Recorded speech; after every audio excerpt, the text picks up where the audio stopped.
अस्सलामुअलैकुम दोस्तों।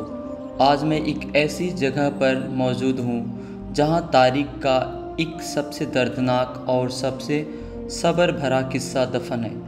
आज मैं उस ताइफ में हूँ जहाँ रहमत आला मोहम्मद सल्लल्लाहु ताला अलैहि वसल्लम को पत्थर मारे गए, लेकिन बदले में उन्होंने क्या दिया, चलिए इस सफ़र मेरे साथ जानते हैं।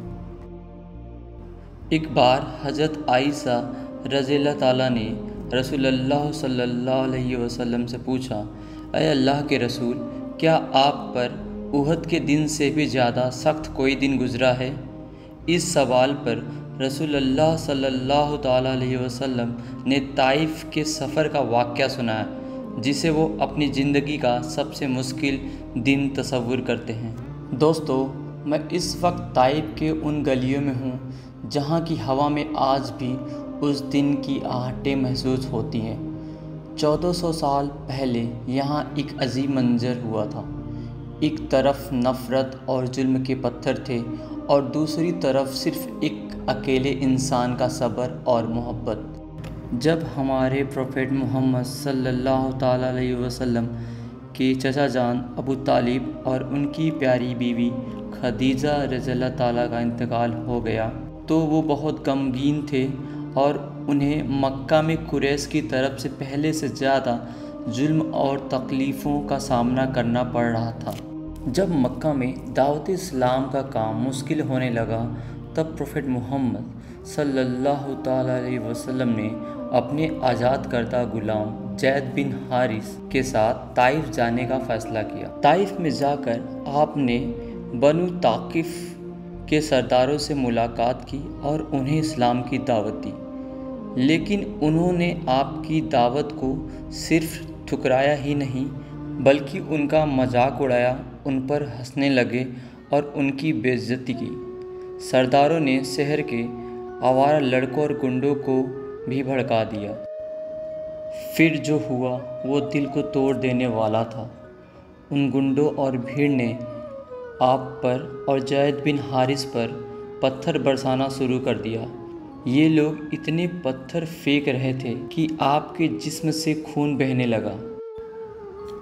ज़ैद बिन हारिस ने अपने आप को आपके सामने खड़ा कर दिया ताकि वो पत्थरों से आपको बचा सके, लेकिन उनको भी बहुत चोटें आईं। आपके जिस्म से इतना खून बह रहा था कि आपके जूते खून से भर गए थे। वो लोग आपको ताइफ से बाहर भगाते रहें और पत्थर मारते रहें।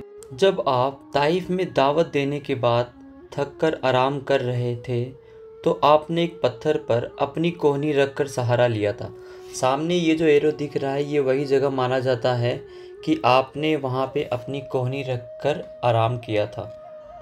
और यहाँ बनी मस्जिद का नाम है मस्जिद अल कू। कू का मतलब होता है इल्बो या फिर कोहनी, और इसलिए इसे कोहनी वाली मस्जिद भी कहते हैं। हम लोग उस बाग की तरफ जा रहे हैं जहाँ पे नबी सल्लल्लाहु अलैहि वसल्लम ने क़याम फरमाया था, और वहाँ पे उनको एक गुलाम ने खजूर का गुच्छा दिया था उनके चोट को देख के, उनकी तकलीफ़ को देख कर के, और बाद में उन्होंने इस्लाम कबूल कर लिया और उन गुलाम का नाम अदास था और उन्हीं के नाम की एक मस्जिद भी बनी हुई है। और यहाँ पे वो बाग मौजूद नहीं है अब, लेकिन दीवारें हैं। चलिए देखते हैं। जख्मी होने के बाद जब आप ताइफ से बाहर निकले तो आप थक कर एक अंगूर के बाग में पनाह लेने लगे। यह बाग कुरैश के दो सरदारों का था, उतबा और सिबा। ये दोनों भाई मक्का के थे और आपके सख्त दुश्मन थे। उन्होंने दूर से आपकी ये हालत देखी तो उनको तरस आया और उन्होंने सोचा कि अगरचे वो आपके दुश्मन हैं, लेकिन आपकी ये हालत देखकर उन्हें भी रहम आ गया। दोनों भाइयों ने अपने गुलाम अदास को बुलाया और उसे एक अंगूर का गुच्छा देकर आपके पास भेजा। अदास एक क्रिश्चियन और इराक के नेनवा शहर से थे। जब अदास ने अंगूर का गुच्छा आपके सामने रखा तो आपने उसे लेने से पहले बिस्मिल्लाह कहा। उसने कहा, आपने जो अल्फाज कहे हैं इस इलाके के लोग ऐसे अल्फाज नहीं जानते। तो आपने उससे पूछा, तुम कहाँ से हो और तुम्हारा मज़हब क्या है? अदास ने जवाब दिया, मैं नेनवा का रहने वाला क्रिश्चियन हूँ। इस पर आपने कहा, यूनुस इब्न मत्ता के शहर से हो? अदास और भी ज़्यादा हैरान हो गया और उसने पूछा, आपको यूनुस के बारे में कैसे पता है? तब आपने मुस्कुराते हुए फरमाया, वो भी नबी हैं और मैं भी एक नबी हूँ। इस बात से मुतासिर होकर उसने उसी वक्त ये पहचान लिया कि आप सच्चे नबी हैं और उसने फ़ौरन ही इस्लाम कबूल कर लिया। ये छोटी सी मस्जिद ही मस्जिद अदास है।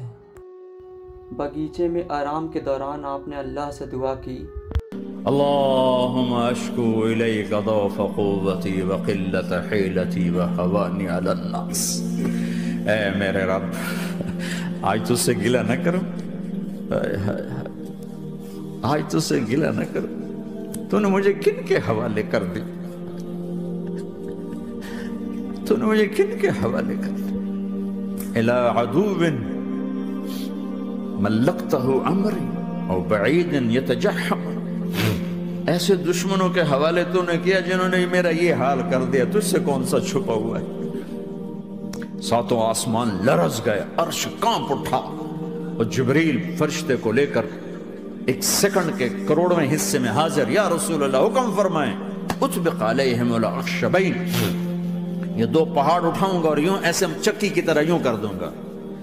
इस पर आपने बड़े सब्र के साथ जवाब दिया, नहीं ऐसा मत करो, हो सकता है कि उनकी नस्लों में से कोई अल्लाह को मानने वाला पैदा हो जाए।